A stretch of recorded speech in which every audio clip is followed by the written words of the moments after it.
அதிமுக முன்னாள் அமைச்சர் கே.ஏ. செங்கோட்டையனின் வீட்டிற்கு கூடுதல் போலீஸ் பாதுகாப்பு போடப்பட்டிருக்கிறது. இது தொடர்பான விவரங்களை செய்தியாளர் தினேஷ் வழங்க கேட்கலாம். தினேஷ், விவரங்களை பகிர்ந்துக்கலாம். வணக்கம் ஸ்ரீராம். கடந்த ஞாயிறன்று கோவை மாவட்டம் அன்னூர் அருகே அவிநாசி அத்திக்கடவு திட்ட குழு சார்பில் இந்த விழா நாயகன் என்ற பெயரில் எடப்பாடி, அதாவது முன்னாள் முதலமைச்சர் எடப்பாடி பழனிசாமி அவர்களுக்கு பாராட்டு விழாவானது ஏற்பாடு செய்யப்பட்டது. அந்த பாராட்டு விழா அழைப்புதலில் முன்னாள் முதல்வர் ஜெயலலிதா மற்றும் எம்ஜிஆர் ஆகியோர் புகைப்படம் இடம்பெறாததால் அதை முன்னாள் அமைச்சர் செங்கோட்டையன் அந்த விழாவை புறக்கணித்தார் என்பது நேற்று பேட்டியில் கூறியிருந்தார் செய்தியாளர் சந்திப்பில். அதைத் தொடர்ந்து பல்வேறு கருத்துக்கள் மற்றும் உட்கட்சியை சேர்ந்த பல்வேறு தலைவர்கள் மற்றும் பல்வேறு அமைச்சர்கள் கருத்து தெரிவித்து வந்த சூழ்நிலையில் இன்று அவரது கோபிச்செட்டிப்பாளையத்தில் உள்ள அவரது இல்லத்தில் போலீஸ் பாதுகாப்பானது போடப்பட்டுள்ளது.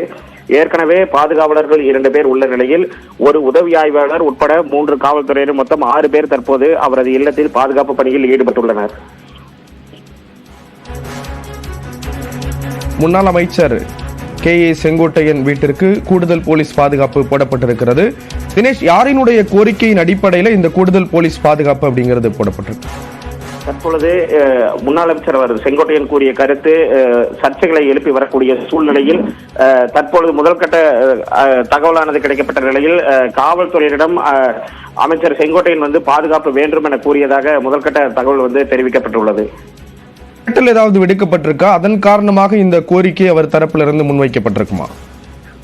தற்பொழுது இவர் கூறியிருக்கக்கூடிய கருத்தோ இல்லது இவருக்கு ஒரு அச்சுறுத்தல் என்பது தற்போது வரை கிடையாது உள்ள சூழ்நிலையில் இவர் எதற்காக இந்த பாதுகாப்பு கேட்டுள்ளார் என்பதை காவல்துறையினர் தற்போது அவர் தரப்பிலிருந்து முழுமையான தகவல் எதுவும் கிடைக்கப்படவில்லை தற்போது வரை.